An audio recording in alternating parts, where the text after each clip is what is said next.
Thanks a lot for joining us. This is Politics Tonight, digging beyond the headlines. And now to our interview with the guest of the day.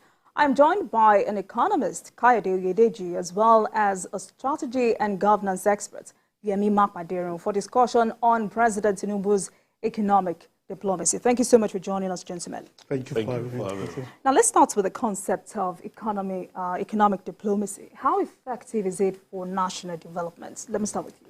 Well, no country is an island. So from time to time, you have to seek cooperation with other nations of the world to achieve development, to achieve growth, to achieve development. That means you have to look at areas of need, and you work out areas of partnership.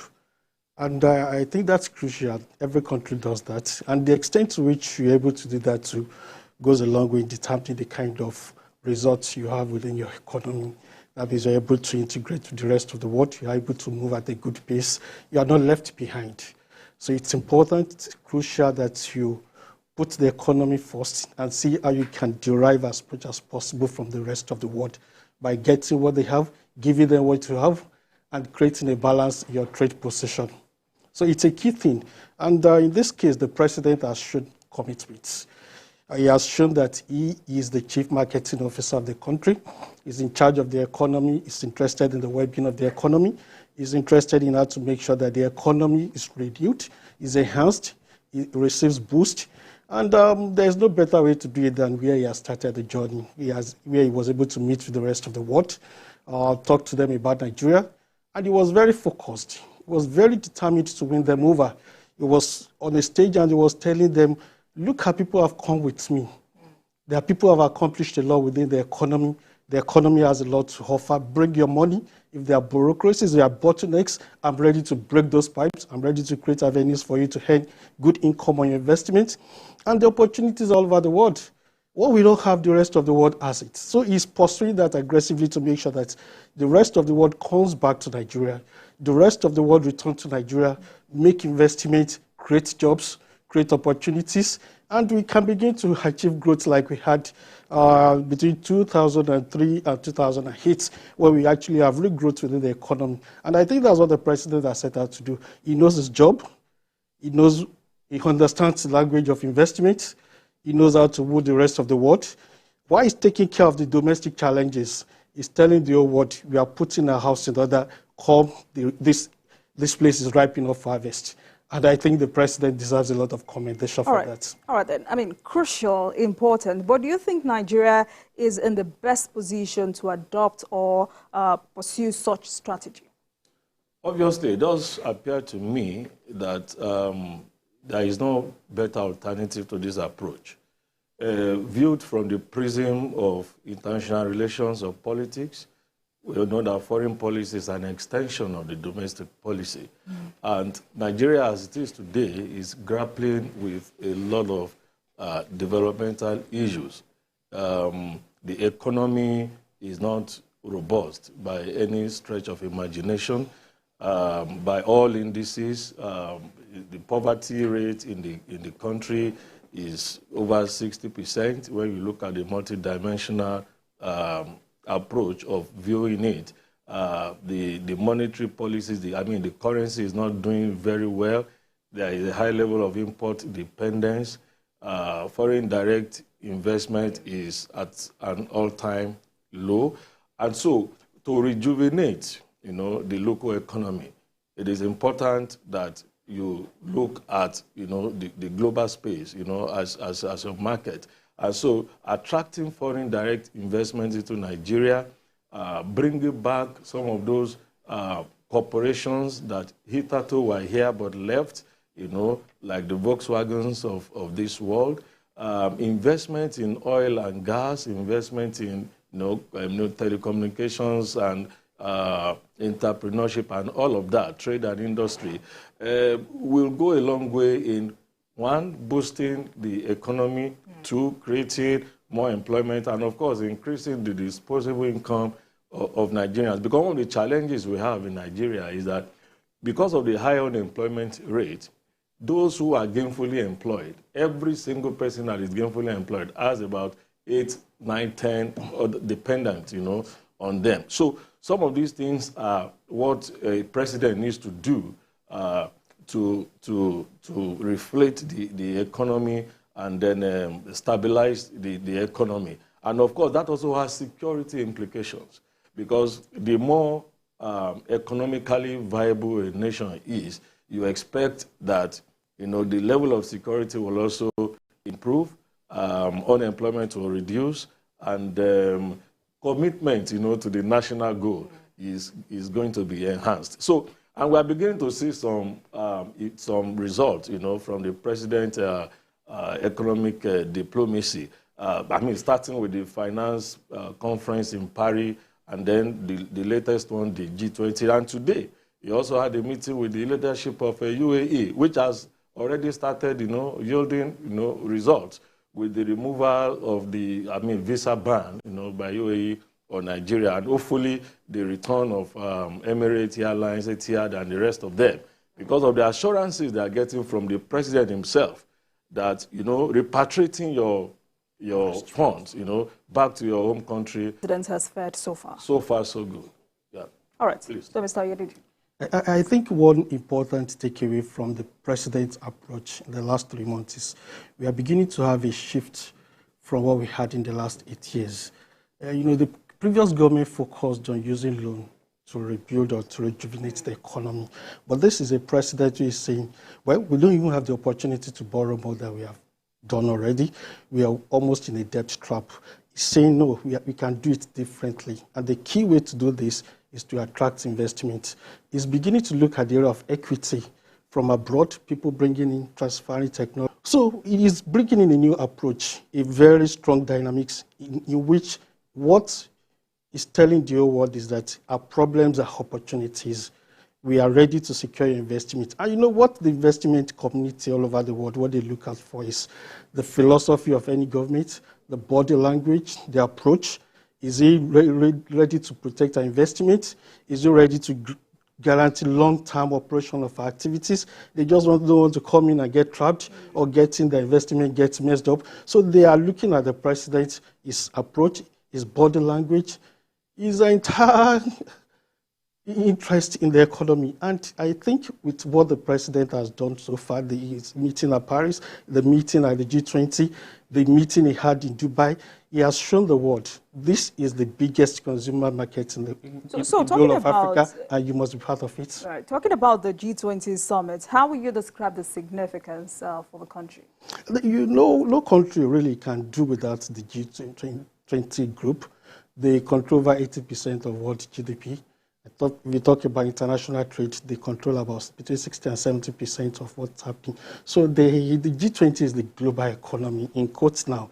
Africa contributes very significant. So if you want to tap into the global economy, you want to drive attention to your economy, you want the investment community to come into your country, the starting point couldn't have been a better place than to approach the G20 either as an observer, but in this case, he was able to have key meetings with key nations of the world, including the President of the United States. And I'm sure his message is there is a new Nigeria. So he has started well. The G20, their commitment to Africa, they've included Africa in the G20. Their commitment to Africa, their commitment to Nigeria is key. And you see, what the President is doing is very, very significant. He's attending to domestic issues, trying to create a safer Nigeria. He's trying to create a Nigeria that is robust on its own, addressing the revenue challenge. You negotiate from a point of strength. We have this market. We have a government that is robust. He has been able to change the dynamics from a government that was borrowing a couple of months ago, borrowing almost to a point of debt, to a government that can beat its chest and say, I have a little reserve, which I can grow over the years. And once you're able to negotiate from that perspective, you're also in a better position. So he's attending to domestic challenges. He's going to the rest of the world to tell them, see, there's a new Nigeria. We have the biggest consumer markets. We have a market that cannot fail. And, he did something that people mocked. He said, see, those who have come with me, they are people who are okay with private jets. He was talking to that particular community. He was not talking to Europeans, he was not talking to Americans, he was talking to Indians. He knew their objective, he knew what they were interested in, profit making and good life. And that's what the investment community in India and in Asia, that's what they look at for. They want to make the money. Nigeria gives high return on investment. In fact, the return on investment in Nigeria is high. Of course, the interest rate is high, but the more of investment we're able to put in, the more jobs we're able to create, and the more profits these investors are able to make. So by and large, he has been able to act his role as the chief marketing officer of Nigeria in a very effective and dignified way. Fantastic. Mr. Mayemi, while you react to how the president represented Nigeria at the G20 summit, the first fallout of that visit to India is the Memorandum of Understanding signed with Anduja Group for investment in Nigeria's automobile industry. I'll also like to have your thoughts on that. Well, for me, I think the president must have exceeded the expectations of a lot of people. The leadership that he provided, the clarity of his plan, the clarity of the vision, and of course the way he has been able to build, a kind of consensus around his policies with the private sector in Nigeria, has, more or less increased the confidence that the global market has, in the Nigerian market. I mean, a number of the presidents, a number of the heads of government he met, described him, in glowing terms. I mean, the president of the United States underscored, what he called, his knack for, strong governance. It means he sees, a president that is in charge. He's not just, in office. He is in power. And you could also see the business community in Nigeria massing behind, their president. And I would say for the first time in a long time.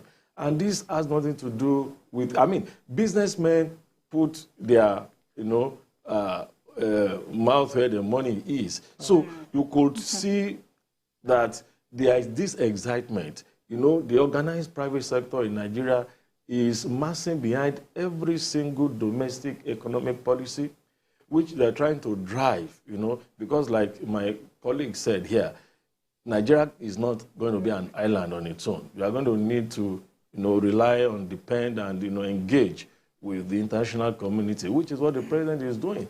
And you see, the admission of the African Union, into the G20 is also a big plus, for President Tinubu and Africa, because he seems to be the arrowhead. President Biden was asked why Nigerian president was invited to the meeting, and he said, look, they can't continue to ignore the largest population in Africa and the largest economy in Africa. We didn't become the largest economy and largest population today.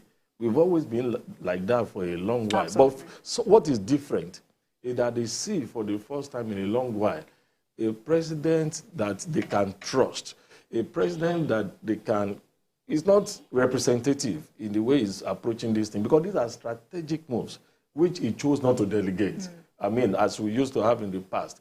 But when you have your president there, people will know, well, if the president is saying this, and with his pedigree and track record, they believe him, they trust him.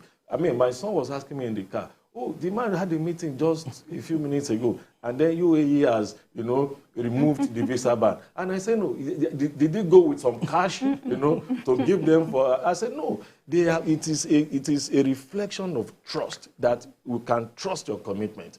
And honestly, I hope that this trajectory will continue, and then the local content, the Nigerian bureaucracy, which is very important, because they play a significant role in ensuring that the ease of doing business in Nigeria is enhanced, so that there won't be frustration, along the line. So then, what are the prospects of this MOU for manufacturers in the country?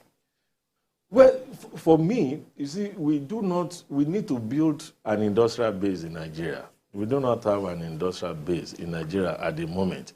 And so the coming in of these investors, manufacturing, will only complement, what we have on ground. This is not going to be a time to have any gargantuan, trade protection, because we must have something that I want to protect in any way. We are a largely import-dependent economy. And one of the things the president is saying in signing all these MOUs is that there is going to be, it's going to be a long haul. You are not just going to come into the country 2-3 years, and then you move your things as if it's a portfolio investment. You are going to be here for a long haul. And during that period, Nigerian, the content will be enhanced technologically and in terms of competence as well. So for me, I think the local industries have nothing absolutely to fear. After all, they seem to even be the ones, driving the president. These are the assurances the president gave them before the elections anyway. And he's only trying to live, to the promises that, he gave to the nation. All right, so Mr. Kayode, just like I asked them, prospect of the MOU for manufacturers in the country. What before I go into that, I would like to say that the nature of President Tinubu's leadership is one that derives a lot of strength from the private sector. When he was campaigning, I'm sorry, I'm not a spokesman now, but it was many people talked more not about what his predecessor had done then, but about his antecedent as the governor of Lagos State. And one of the investors in India made reference to it. He said, "We saw how you reclaimed ocean and you created a city out of the ocean, which was unprecedented in Africa, even though we've not really looked at that concept, how the essence of that concept very well. He created or he facilitated the creation of a city inside from the ocean. That's remarkable." And he said further, "I've had a proposal line fallow at the FCT for over 1 year. Nobody has addressed it, or nobody has been able to give me what I needed to push forward." And they assured the investor, they said, "If there is any bureaucracy, I'm going to break it." And that's significant. It's result-oriented, and is quite conscious of the need for us to bring in the investment. He's talking to people in the steel sector. He has created a specialized ministry for steel in Nigeria. He needs the expertise. He needs those people to put down the investment. Like I said earlier, government doesn't have the resources to do most of the things we need to do in Nigeria. What he's trying to do is to make sure that people bring in the investment, put it on ground. Like the government of Lagos State did not spend so much to create a Atlantic city. Private sector people brought in their money. And it has linkage effect to the rest of the economy. It has linkage effect to real estate market, Lagos, to manufacturing and everything. So whatever is coming in by way of investment is creating a chain of different activities that the banks will benefit. They are going to be the recipients of that money. They are going to be the ones to process certificate of capital importation. They will make charges. There will be activities within the financial system. And Lagos was almost becoming the financial hub for West Africa until we had this set of decline in our economy. All that will come back.